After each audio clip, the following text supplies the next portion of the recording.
Hey, Josh. Hey, Dad, how are you? I'm good. How are you doing? Hey, listen, I need to ask you a question. I need to ask you about a memory I have and see if you've got it too, if you remember this at all. So I was probably 3 or 4 years old, and I was running around popping balloons with a fork, and you were having some kind of important conversation with Mom, and to get me to stop, you told me balloons had feelings. Do you remember that at all? No.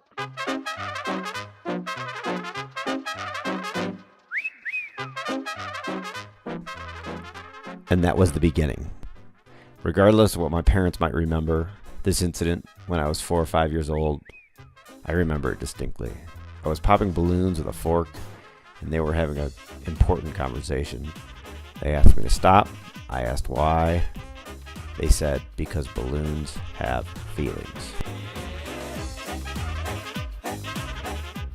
Since then, I feel like my relationship, my vision into nature of what the being of inanimate objects is, has held a distinctly unique quality. I've had a lot of time to look at the world around me and dispel these notions, but I'll say it started there. It started there with a strong suspicion that inanimate objects felt human emotions. Cars and car crashes were objects to be pitied, along with their owners. Cast-aside stuffed animals deserve similar pity, especially as they developed holes, were chewed on by dogs, or similarly dismembered. Mowing the lawn was a weekly massacre.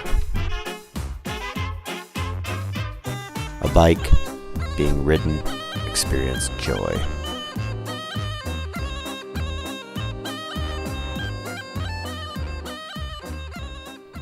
As I grew into adolescence, as most adolescents do, I latched onto literature and music that best echoed my thoughts and thrust those thoughts into the echo chamber with those documents.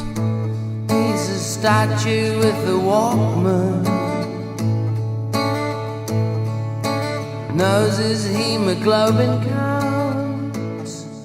I first encountered the music of Robin Hitchcock when I was 14 years old.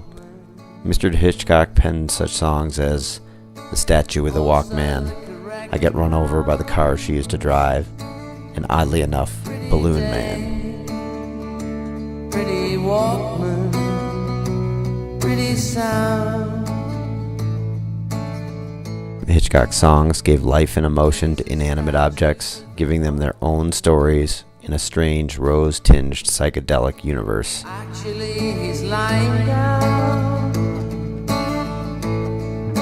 Statue with a Walkman. The lives of the inanimates, statues, telephones, vegetables, and balloons wasn't just mine to try to comprehend.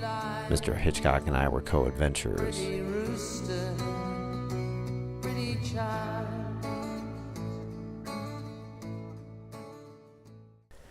Years later, in college, I encountered John Paul Sartre's Nausea.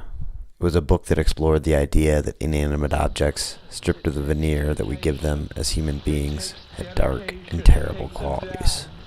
And only God can allow it, and you couldn't do it if you're not the seed of God. It had lost the harmless look of an abstract category. It was the very paste of things. This root was kneaded into existence, or rather the root, the park gate, the bench, the sparse grass, all that had vanished. The diversity of things, their individuality. It had lost the harmless look of an abstract category. This veneer had melted, leaving soft, monstrous masses, all in disorder, rather the naked in this frightful, obscene bench, this sparse grass, all that had vanished. I kept myself from making the slightest movements, but I didn't need to move in order to see behind the trees. Blue column, this lamp post of the bandstand, soft, monstrous in the midst of a mountain of laurel disorder. All these objects, in this how can I explain nakedness?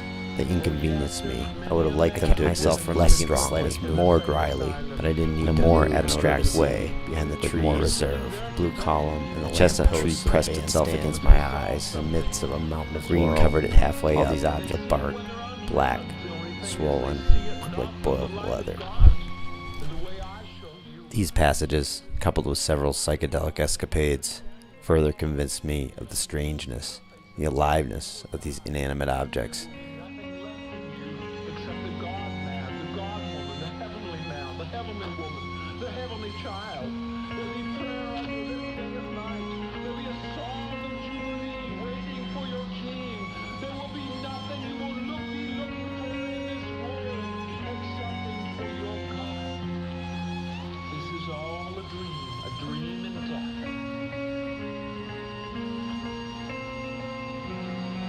And so I went through that with you. I encountered hell and the great serpentines of the highest orders. And I went through that when I showed you chart number 3. Okay. So do you think balloons feel it when you pop them? No. Because they're not a person. Are you sure about that? Yeah. They're a thing you hold and it's not a person. Josh. That's weird.